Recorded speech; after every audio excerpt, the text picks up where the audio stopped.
vamos dar início à nossa leitura dos prolegômenos, né, para uma ontologia do ser social, de George Lukács. Vamos dar prosseguimento a essa leitura, os comentários, né? Eu e o professor Dr. Mateus de Castro, da Unesp de Assis, nessa interlocução, né? Nessa leitura e comentários críticos do texto lucasiano, né? Então, vamos lá, né, Mateus? Vamos dar prosseguimento. Se você quiser, pode começar a ler, a gente comenta já. Vamos lá, Giovanni. Retomando aqui nossa leitura, retomando o que o Lukács está falando aqui dos desdobramentos, dos diferentes estranhamentos ao longo da história do desenvolvimento humano, né? Então, nós estamos seguindo essa linha do pensamento dele aí anterior, né?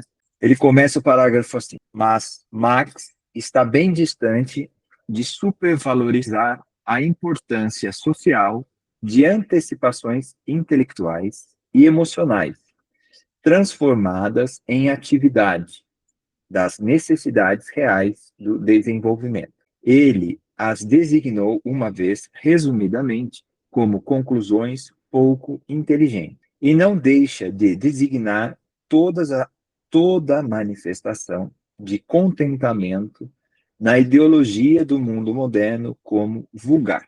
Essa posição dupla de Marx em relação à questão que agora abordamos mostra que ele nunca rejeitou como pouco importantes aquelas críticas do estranhamento que vão além de suas respectivas formas atuais e miram uma forma superior de generidade e, com isso, de sociabilidade, apesar de sua inexequibilidade prática, mas como momentos do desenvolvimento ideológico real do homem, como ponto de partida de uma superação mais profunda do estranhamento. Vê-se isso nitidamente na avaliação do desenvolvimento da religião cristã. É sabido que, de modo geral, ele a rejeitava ainda mais determinadamente do que os mais radicais iluministas. Mas isso não contradiz o verdadeiro sentido de nossa afirmação. Quem quer que tenha lido o Novo Testamento sabe que Jesus de Nazaré, em algumas questões decisivas, via muito além de uma mera visão socialmente imanente de crítica, apenas o estranhamento dominante em dado momento. Quando aconselha o jovem rico que cumpre conscientemente todos os mandamentos do mundo de então, mas permanece muito insatisfeito com sua própria vida, a dividir entre os pobres sua fortuna. Aponta, embora também de modo apenas ético individual, claramente para que uma generalidade de tipo qualitativamente superior. Naturalmente, tais investidas não conseguiram impedir que o cristianismo acabasse sendo o apoio ideológico do futuro Império Romano, depois da formação feudal, e também da capitalista. Mas essa tendência dominante que o cristianismo partilha com toda a religião não pode nos impedir de perceber os momentos novos em seu desenvolvimento geral. A crise da economia escravagista, a dissolução da polis com sua ética da cidadania, levavam, já na fase então dada do desenvolvimento social objetivo, a uma primeira forma de individualidade. Isso teve como consequência, nas amplas massas, uma adaptação simples ao socialmente dado, mas, no ideal estoico epicurista dos sábios, levou à ataraxia, ao preceito de uma conduta de vida que, em meio a uma sociedade totalmente estranhada, desprezando as circunstâncias, buscava realizar a relação autêntica entre indivíduo e gênero. Não sem algum exagero, omitindo mediações, poderíamos talvez dizer: Em Jesus de Nazaré, esse ideal de vida aristocrático, de uma sabedoria sublime, torna-se exigência democrática cotidiana. Um tipo de exigência, todavia, que, de saída, nunca poderia alcançar uma realização geral. Não devemos esquecer, porém, que já os movimentos heréticos do começo da Idade Média se orientavam amplamente para esse ideal. Os hussitas radicais e Tomás Münzer formam com essas tradições motivos revolucionários e seus seguidores, a partir desses ideais. Sentiam-se chamados a eliminar revolucionariamente a sociabilidade estranhada e criar uma outra, hostil a qualquer estranhamento. Naturalmente, na prática, também isso foi em vão. Uma orientação para a praxis, não importa de que tipo, que salta utopicamente por cima da situação atual das coisas, só pode fracassar diante da realidade. No entanto, não é difícil ver que essas tendências, após mudanças historicamente correspondentes, tiveram ainda nos seguidores radicais de Cromwell e nos jacobinos de esquerda um papel não insignificante, assim como um efeito duradouro em determinadas irradiações ideológicas. Bom, lemos 2 parágrafos aí, né, Giovanni? Bastante curto. Aqui não tem, aqui continua, né? Pelo Tem menos uma. aqui no... Ah, no seu continua? No meu faz um É, parágrafo aqui em dá um radiações parágrafo, ideológicas. não é? É. Eu, Deixa eu eu, eu ver continuo aqui. aqui então. Vamos lá. Ó, Deixa eu ver mas se. seria bom dar uma parada, porque eu te vendo que É. é imenso O essa... restante é muito longo o raciocínio. Então, vamos dar uma parada, comentar. Eu acho que a gente pode E, recuperar aqui, que na parte ah, anterior, sim. bem no parágrafo anterior que a gente leu da última vez, ele está falando dessa questão do estranhamento, né, retomando essa questão histórica, e ele vem mostrando esses desdobramentos e a articulação desse processo de estranhamento com o complexo histórico de cada época. Então, ele fala dessa articulação do estranhamento com a ideologia, né? Ele está tocando nesse ponto aí das articulações do estranhamento com a ideologia. E ele vai falar ali, ele pega uma parte, bem no final, onde ele está dizendo que o Marx, quando ele retoma Aristóteles, Antiparco, tudo lá no Capital, ele fala, né, de como essas pessoas pensavam lá na sua época que o fim da escravidão poderia vir com uma forma de produção superior, né? E aí está até entre parênteses aqui a máquina, né? E que é muito característico dessa posição do Marx que ele não criticasse ironicamente o utopismo, né?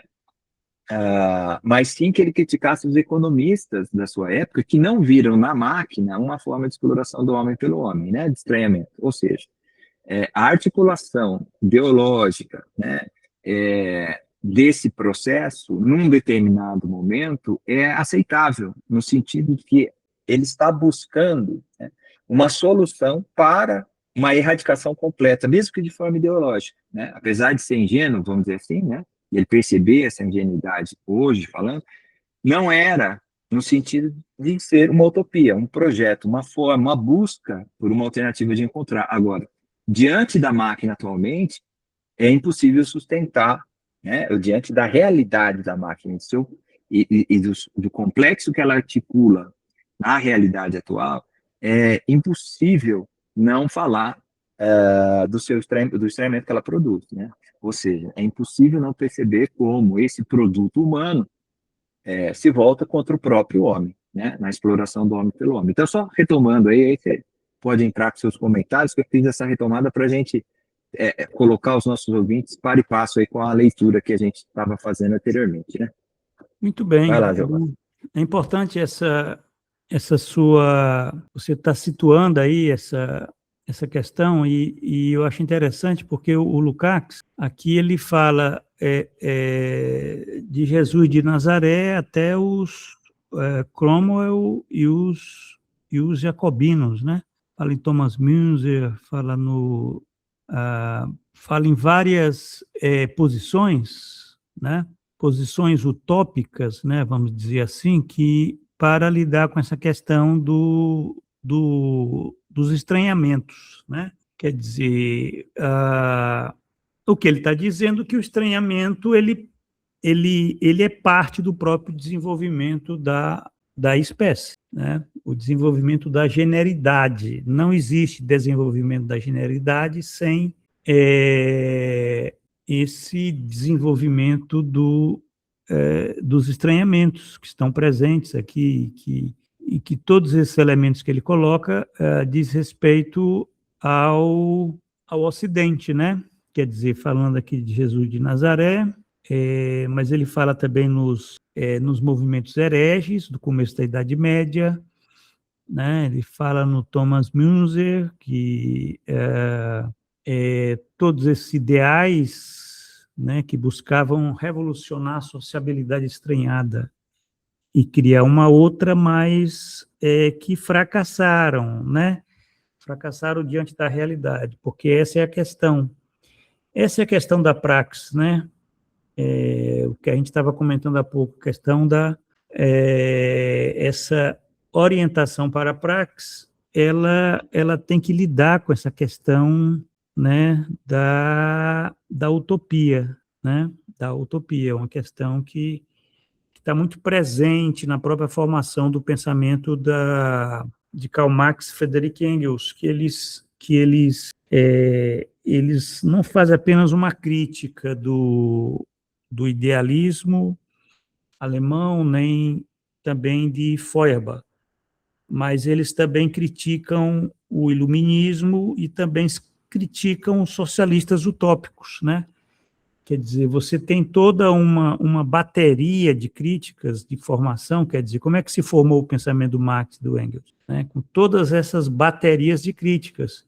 E, evidentemente, essa questão da utopia, ela tá presente, porque como é que nós podemos pensar que essa questão entre praxis e utopia, uma perspectiva ontológica, né? Talvez seja isso que o Lukács está tentando aqui desenvolver, né? Desenvolver, e é interessante que ele pega aqui desde a crise da economia escravagista, né?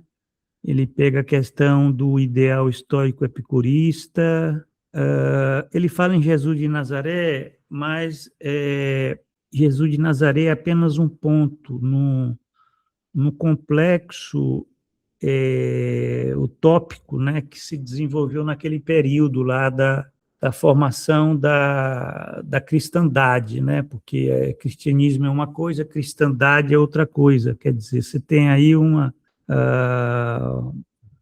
própria religião que se tornou depois uma religião do Estado, né, do Império Romano, né, o Império Romano do Ocidente, né, também do Oriente, né, você tem a Igreja Ortodoxa.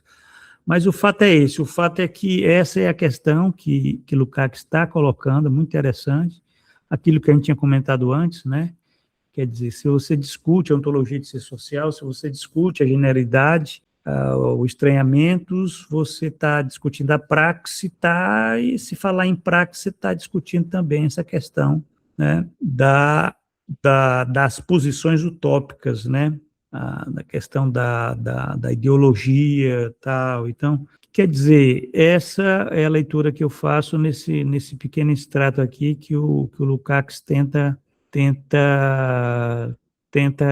recuperar, né? Quer dizer, todos esses movimentos, eles foram importantes, apesar de terem fracassado, né? Desde os radicais de Cromwell, o jacobinismo de esquerda, né? Quer dizer, isso faz parte, né? Como diz aqui, são irradiações ideológicas não insignificantes, né? Dessa luta contra o estranhamento que perpassa a história da humanidade. A história da humanidade é isso. A história da humanidade ela é constituída pelo estranhamento, né? Guerras, expoliação, exploração, servidão, todos esses elementos que a gente entende, né? Ele está falando aqui do Ocidente. Eu fico pensando aqui, ultimamente eu tenho assim, porque quando a gente lê a história, a gente pensa muito no no Ocidente, né? Você pensa ali você vai ali na Ásia Ocidental, se falar em Jesus de Nazaré, está lá na Ásia Ocidental, está lá na Palestina. Aí você vai lá para a Grécia Antiga, vai para Roma, Grécia e Roma, e ali você tem na Europa Ocidental é que você tem todo o desenvolvimento esse desenvolvimento histórico, né? Essas mudanças historicamente correspondentes àquilo que a gente entende da história do Ocidente, né? Porque Cromwell está na Inglaterra, o jacobinismo está na França, né? Você tem Thomas Müntzer na Alemanha. Então, quer dizer, são todas mudanças, né? São um utopismo, né? Que, de um certo modo, você coloca lá o rótulo de fracasso, né? Mas não foi bem, né? Não podem ser entendidos meramente como um fracasso qualquer. São sinais, talvez seja isso, né? Eu não sei, a leitura que eu faço é essa, né? Embora tenham fracassado diante da realidade, mas essas tendências, elas correspondem a esse papel não insignificante, isso ele dizendo, né, dessas posições de luta aí contra o estranhamento, né, contra o estranhamento. Isso é que é interessante, né? É isso, eu acho que a gente pode já ler o próximo parágrafo e verificar como é que avança isso, né? Vamos lá. Continuando, então. A ineficácia prática de tais posições justifica a áspera crítica política de Marx contra todo utopismo. Faz parte da natureza do ser social que toda mudança de sua superestrutura pressuponha uma transformação correspondente das bases econômicas, capaz de fundar o novo.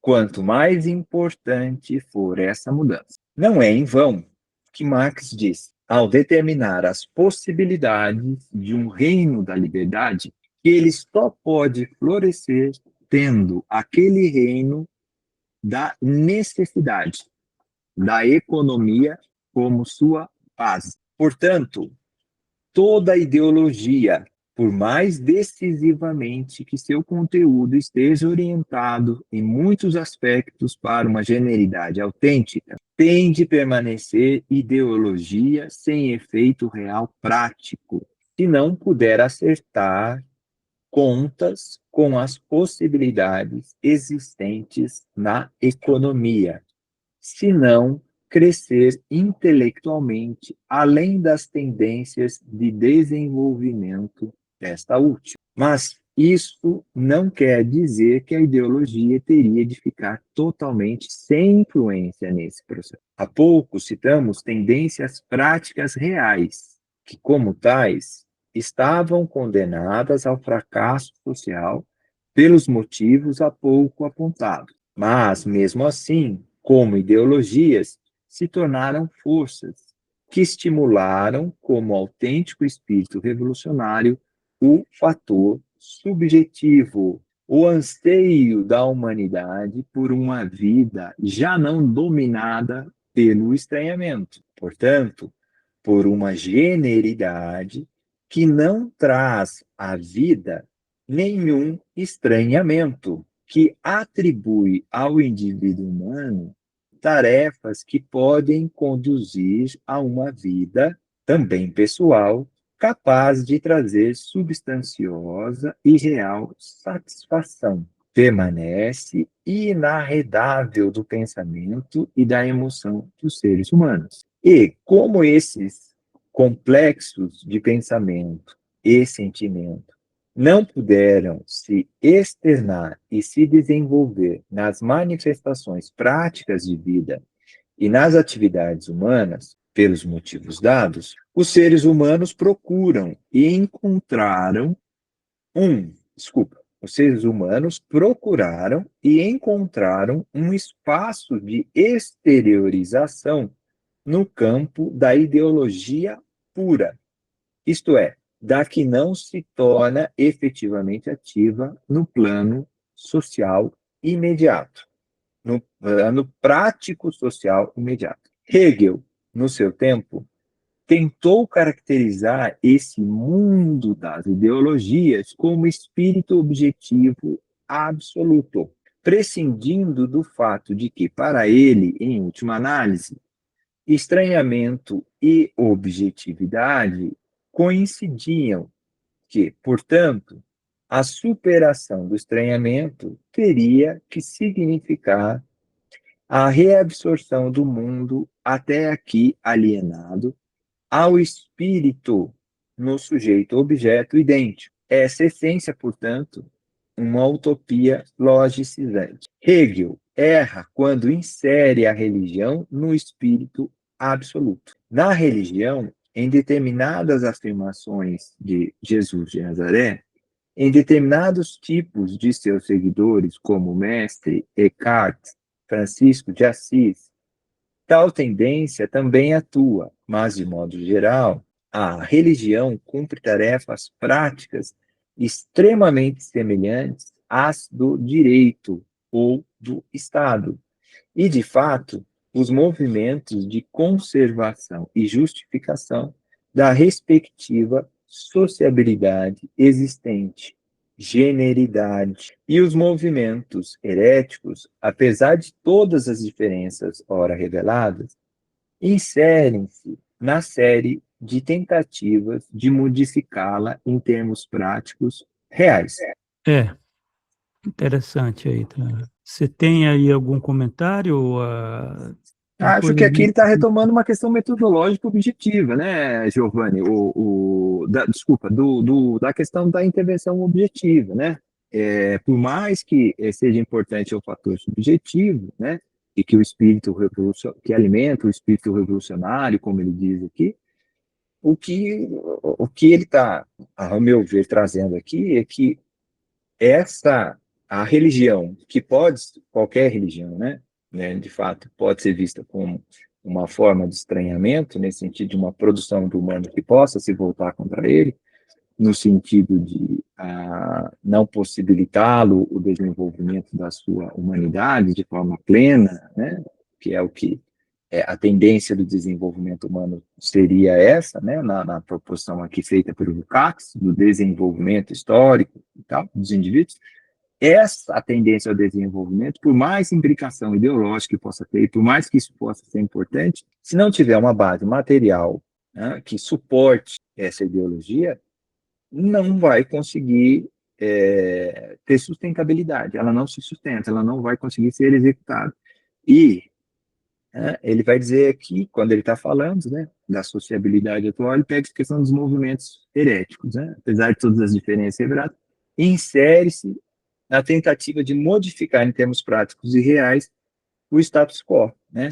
Então, uma posição ideológica no sentido da manutenção de um status quo está assentado na base e tem o sucesso no sentido da produção de conservação.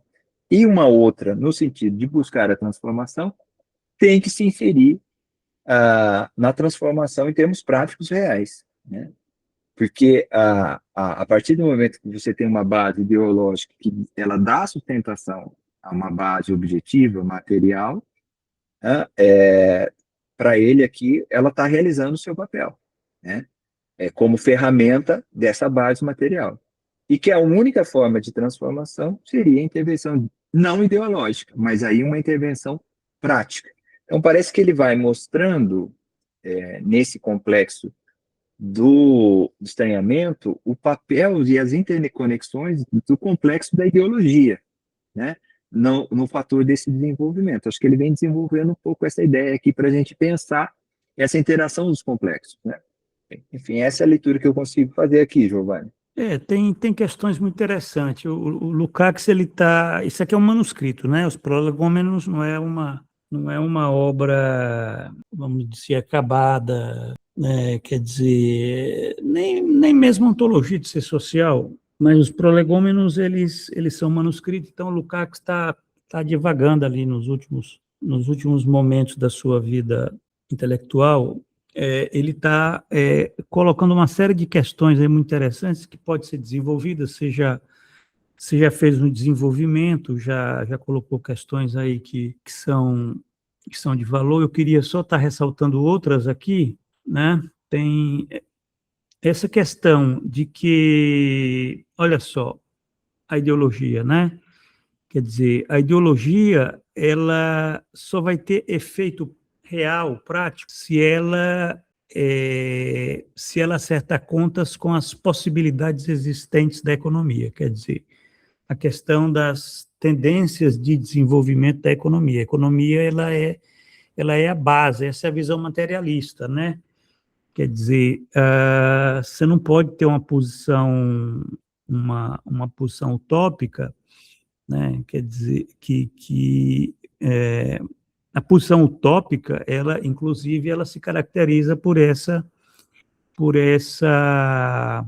esse desligamento com as possibilidades existentes da economia, né? Quer dizer, isso é que é uma posição clássica de Marx, né? De Marx e Engels, né? Quer dizer, é por isso que aquilo que nós já discutimos, né? Quer dizer, é de dentro do desenvolvimento do capital que você vai encontrar as condições objetivas para a sua superação, né? Quer dizer, para a emancipação da humanidade, né? Quer dizer, é dentro desse sistema, né? Quer dizer, desse sistema do capital que você vai encontrar as condições de estar superando esse sistema do capital. Isso aí essa é uma dialética muito complexa né, que é de Marx, né? Marx e Engels, eles partiam desse princípio, né, que o desenvolvimento do capitalismo, ele continha dentro dele as próprias possibilidades de emancipação humana. Quer dizer, uma coisa que rompe com aquela ideia de que a gente vai demonizar o capital, vai não reconhecer, né, que esse desenvolvimento, por mais negativo que ele seja, ele contém as possibilidades, né, da superação, né? Isso aí é algo que é muito próprio da perspectiva marxiana, e que o Lukács ele tenta ressaltar isso, né, a partir da questão da economia, né?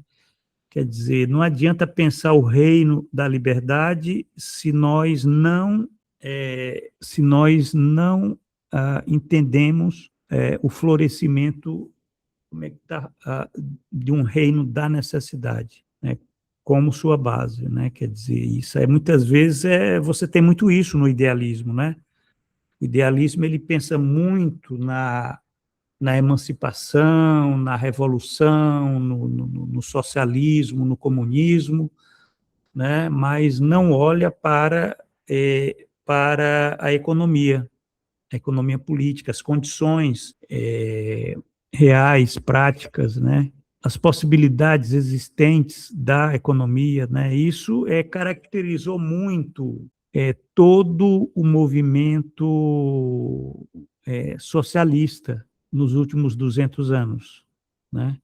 Todos os movimentos socialistas, inclusive as revoluções. As revoluções, elas foram feitas em condições, né? Todas as revoluções do século XX, inclusive a Revolução Chinesa, né, foram feitas em condições adversas às possibilidades práticas, reais práticas, da superação do capital, né? É por isso que não conseguiram superar o capital. Eles superaram o capitalismo, mas não superaram o capital, né? Então, isso foi a tragédia da União Soviética, e está sendo também a tragédia da China, né? Porque ali é uma tragédia, é uma situação, é uma tragédia que se desenvolve nas condições dadas, inclusive, de uma profunda crise do imperialismo, né?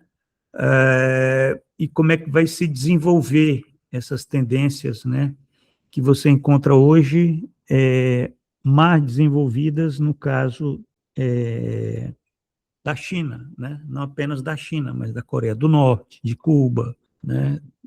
Vietnã, dos países onde você teve uma revolução socialista, né? Quer dizer, uma revolução socialista, ela encontra, quer dizer, na perspectiva de Marx, né, você tem um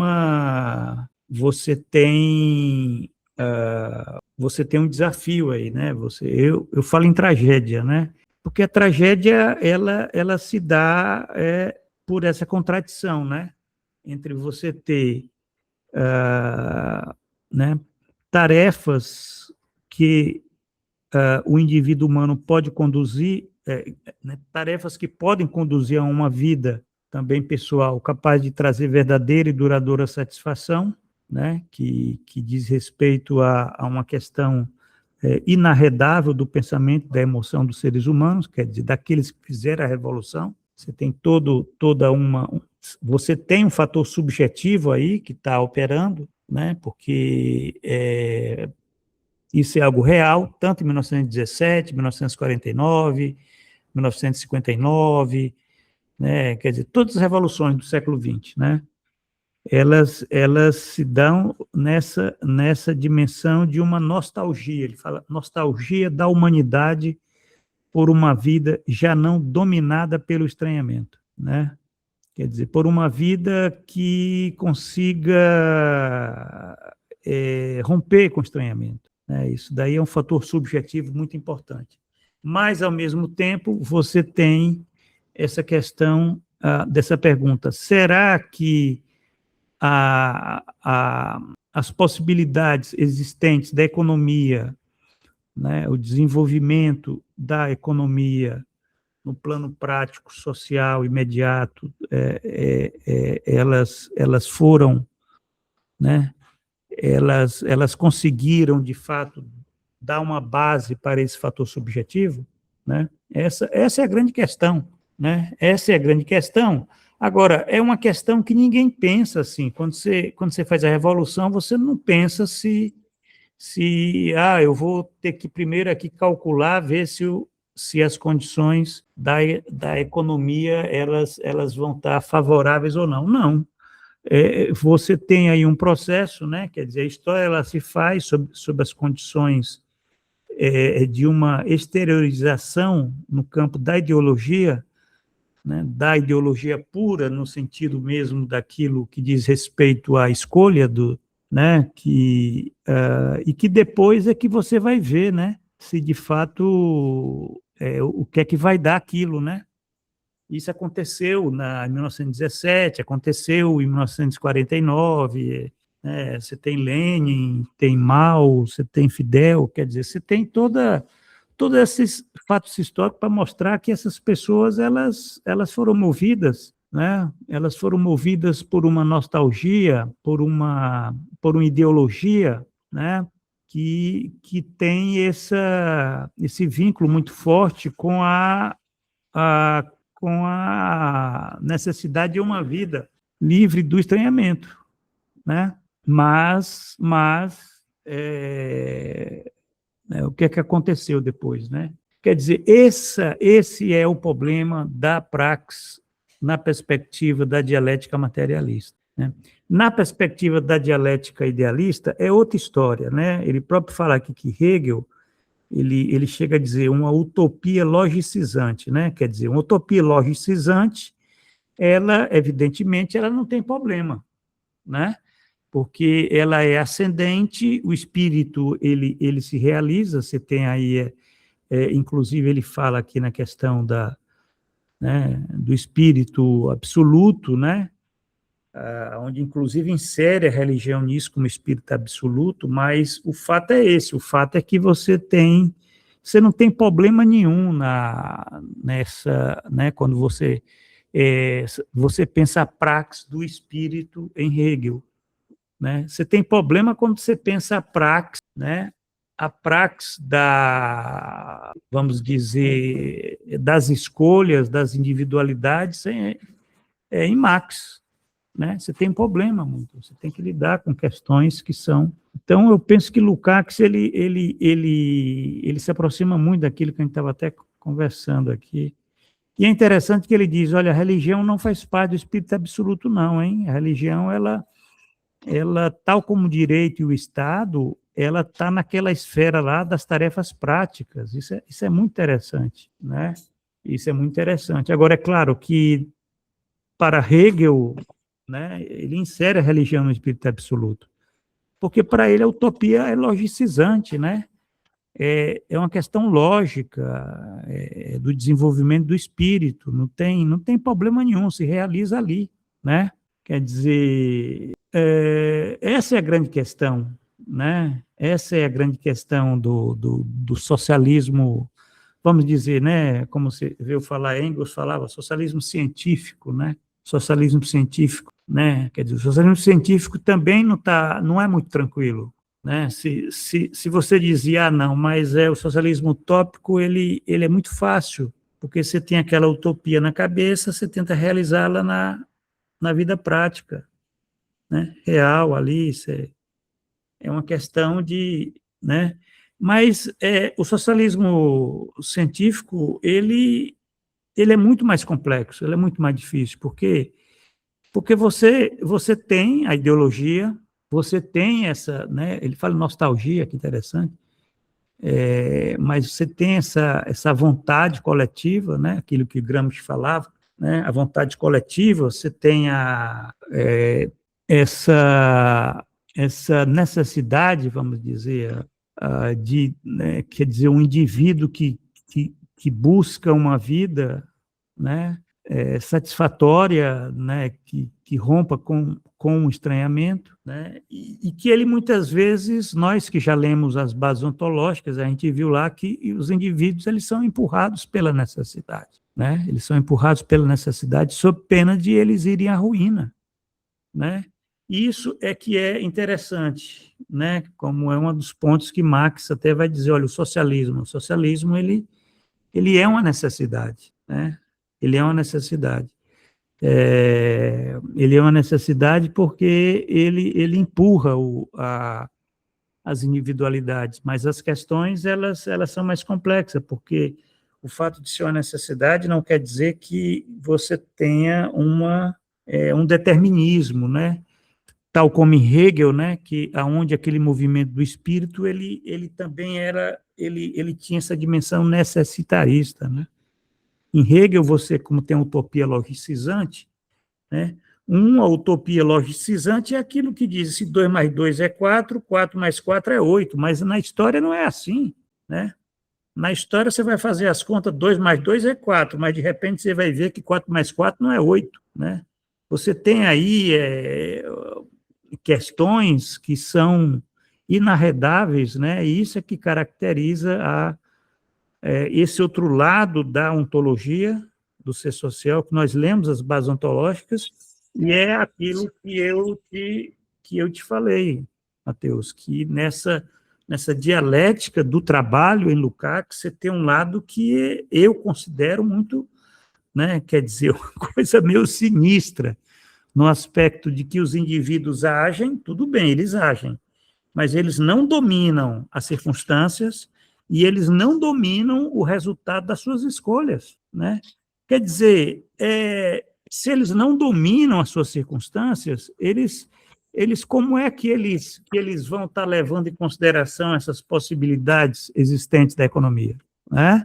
Quer dizer, como é que eles vão estar levando em consideração essas tendências de desenvolvimento? Quer dizer, não estão levando. Eles são, vamos dizer, empurrados, né, por necessidades. É o que nos empurra, né? É como se a humanidade avançasse assim, de uma forma cega, né, mas necessária, né?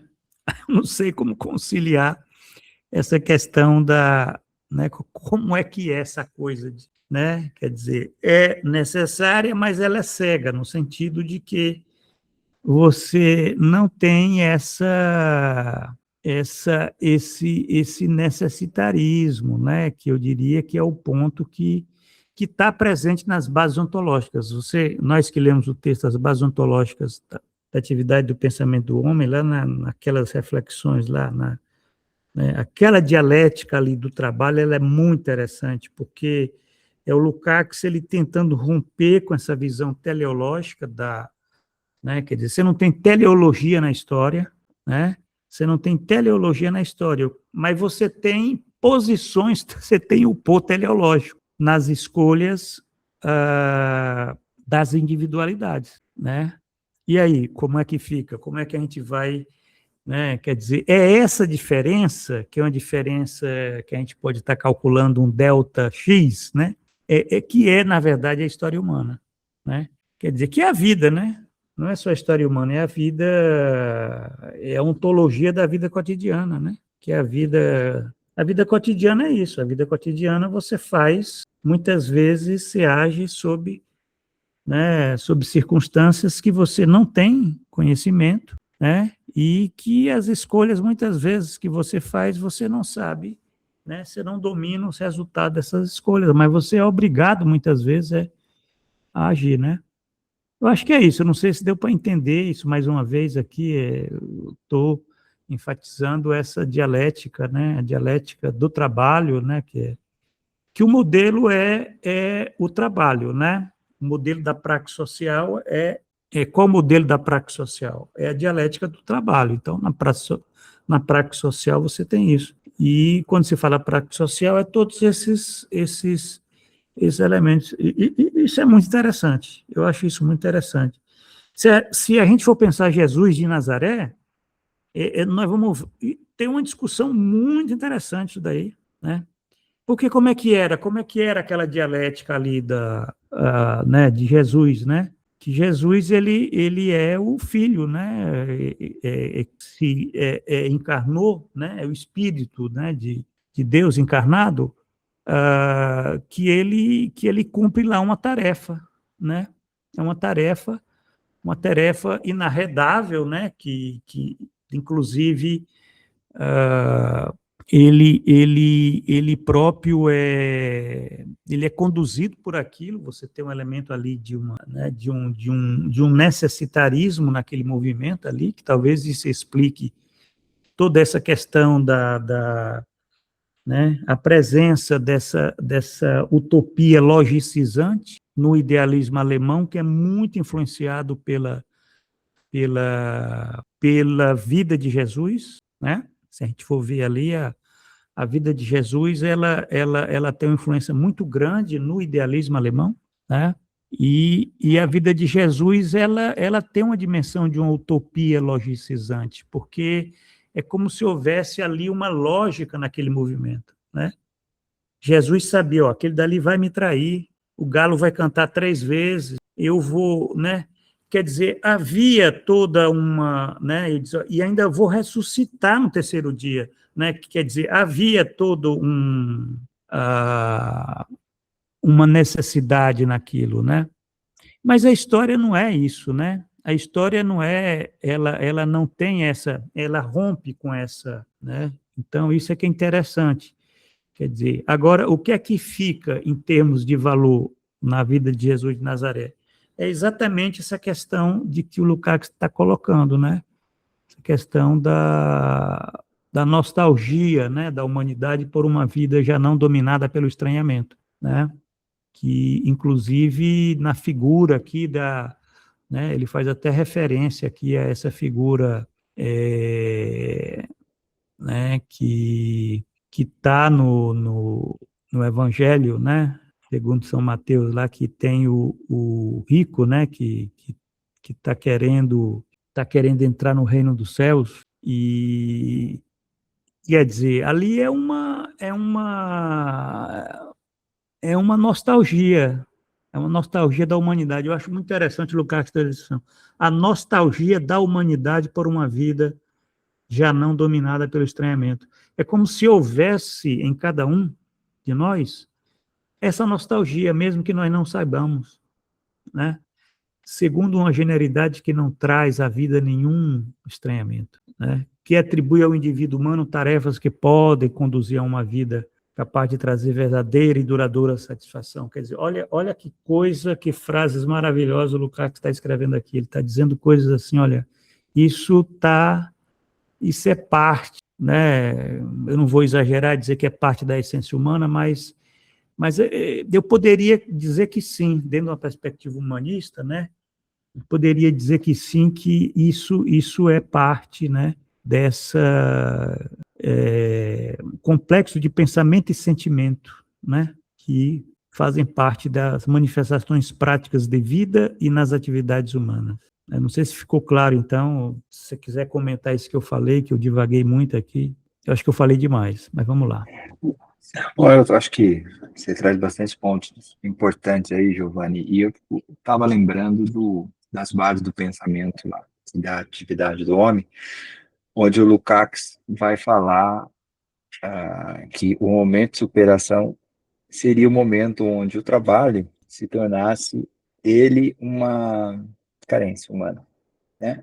E que seria o momento, então, da superação, né? De chegarmos ao ponto de máximo desenvolvimento da humanidade, né? E da superação do estranhamento, enfim, essa coisa toda. Dá para a gente ler mais algum parágrafo? Ou a gente para por aqui? Como é que está o Que horas são? Vamos ver aqui. 15 e 23? 15. Parágrafo próximo é grande ou não?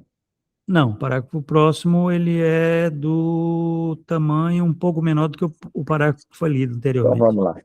vamos lá. Assim dá para a gente avançar mais um pouco. Vamos lá. Vamos lá.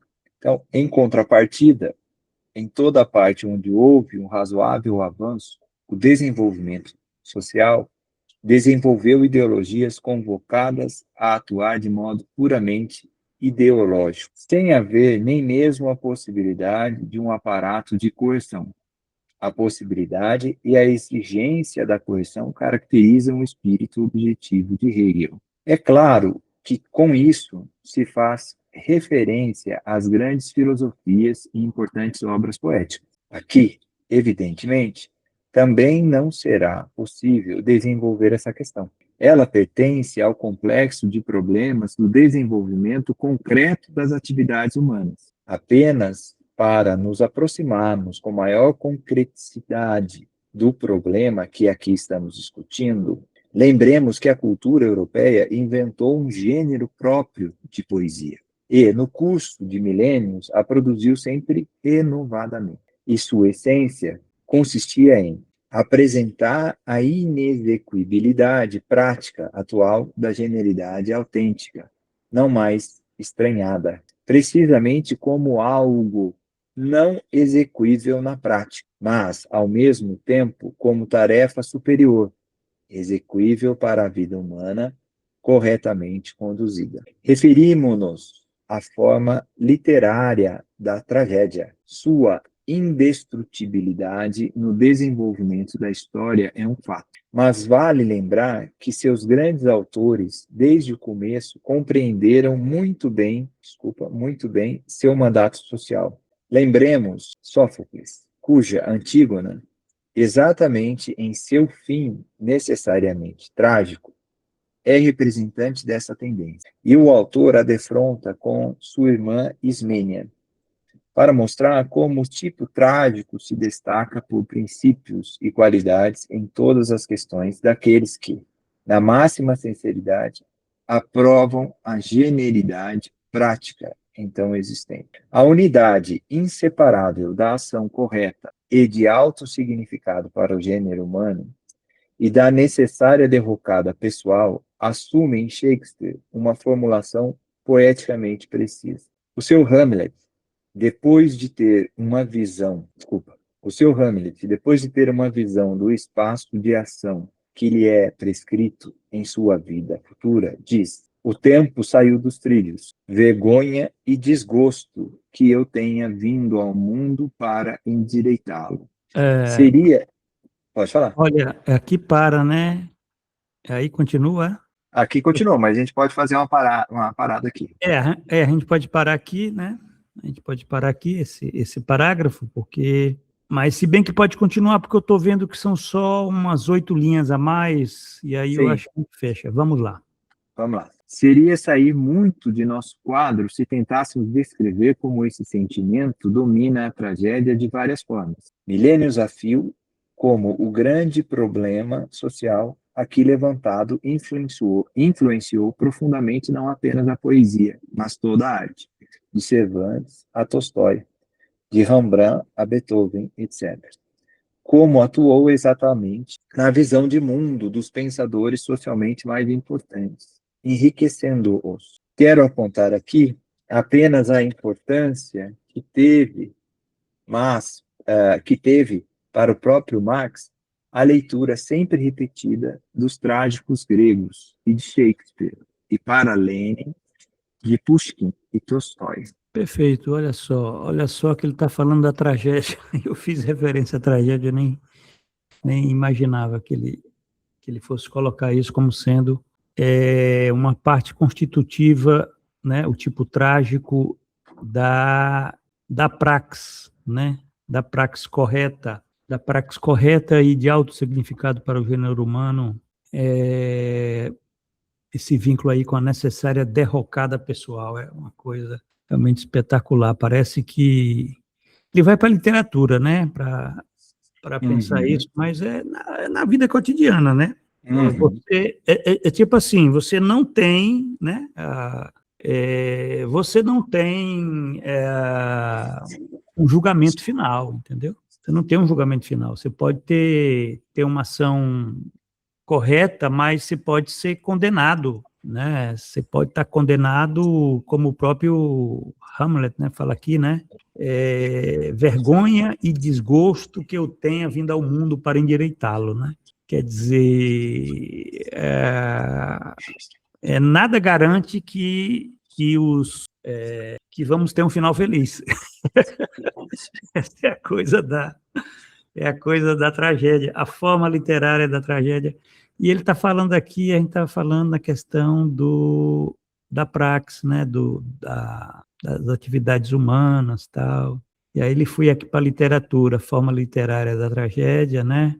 Mas antes ele falou aqui na questão da ontologia da vida social, quer dizer, da religião, né, da religião como sendo parte do direito e do Estado, né, quer dizer, não é parte do espírito absoluto, né, mas sim do espírito objetivo, né, o que significa que quando você coloca a religião como sendo parte do espírito objetivo, né, ela está no mesmo patamar do direito e do Estado, né, ela é uma forma estranhada, né, no mundo do capital. Então, mas ao mesmo tempo é um campo onde você tem essa nostalgia da humanidade, né? Essa nostalgia da humanidade, quer dizer, queira ou não queira, você está lidando com formas, né, objetivações do espírito que no plano prático social imediato pode ter esse compromisso com a emancipação, né? Com a emancipação humana, quer dizer, como ele próprio falou aqui, o Thomas Müntzer, né? Que foi um grande líder camponês aí da luta da revolução, a revolução dos camponeses alemães contra os príncipes, que foi derrotada, né? Mas que ele conduziu lá numa das mãos a Bíblia, noutra das mãos a espada, né? Quer dizer, para mostrar como a mesma coisa o direito, a mesma coisa o Estado, né? Mesmo sendo objetivações estranhadas, né? Elas podem ser formas de contradição, né? Onde você, pelo menos é assim que eu interpreto, eu não sei como é que você pensaria disso. Agora, essa parte aqui das formas literárias da tragédia é muito bom Lukács ter levantado isso, porque para ele a literatura verdadeira, né, a literatura realista, né, toda a arte realista. Eu não sei nem, Matheus, se você conseguiu acabar de ler A Montanha Mágica, de Thomas Mann. Acabei, estou quase acabando agora os Miseráveis. Opa, tá danado. Como diz aqui no Nordeste, tá danado. Mas é isso, né? E né, Victor Hugo, né? Os Miseráveis, né? Mas fica a dica aí de ler também os Buddenbrooks, de ler né, quer dizer, Thomas Mann é um autor importante porque tem esse tipo trágico, né? Quer dizer, o tipo trágico é o tipo verdadeiro, no aspecto de que vai espelhar essa dialética, né? Essa dialética que eu fiz referência aí, que está presente na própria dialética do trabalho, né?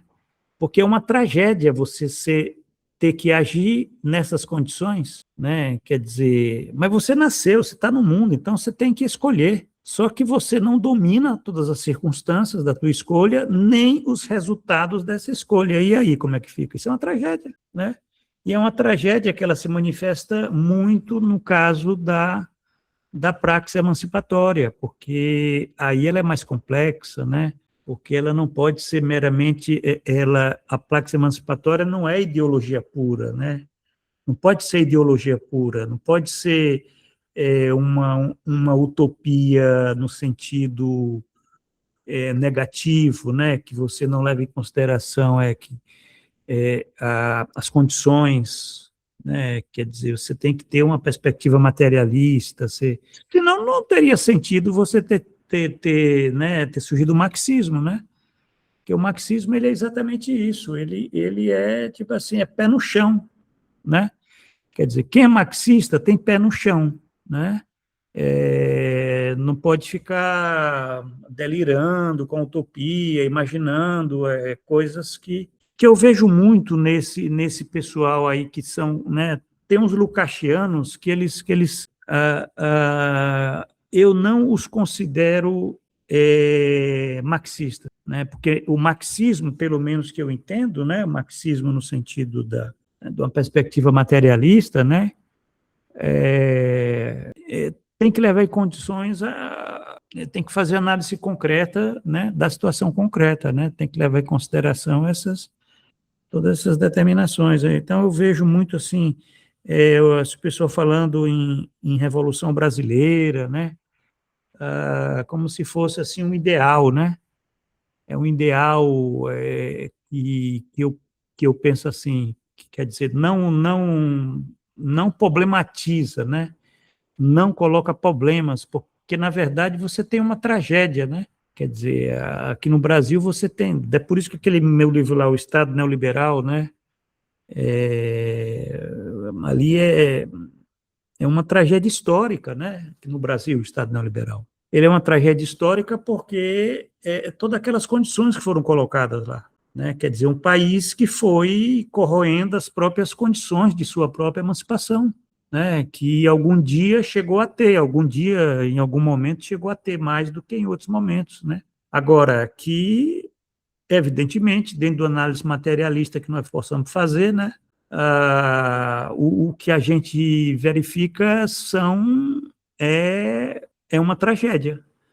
Né, a tragédia brasileira, nas condições as mais objetivas que a gente deva ter.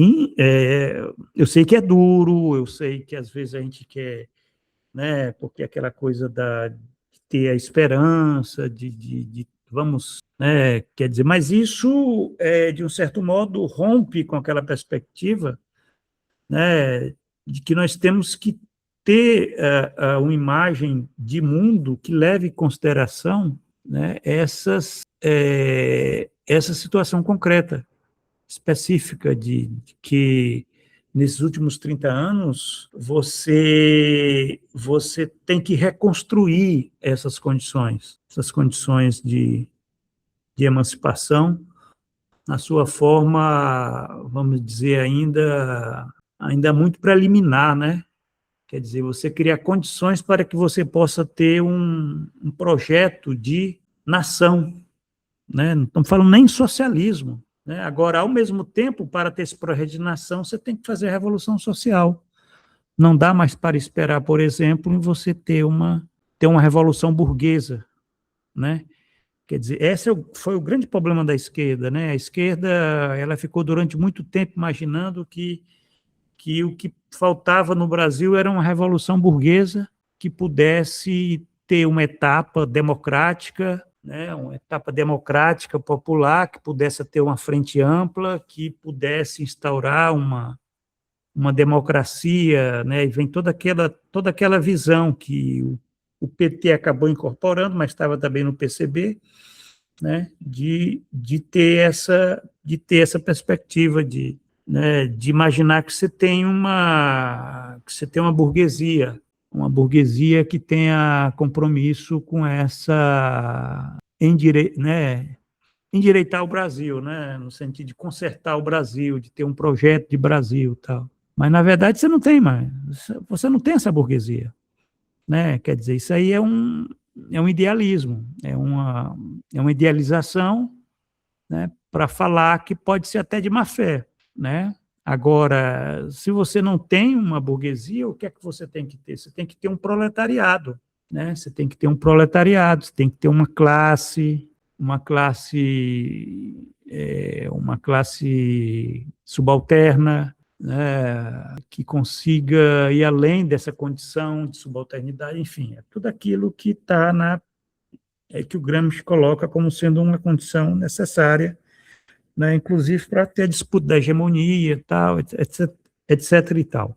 Então, enfim, no nosso caso, saindo da literatura para a história, o Brasil ele é muito, eu diria que se alguém for escrever sobre isso, pode colocar como epígrafe isso que Hamlet falou, né?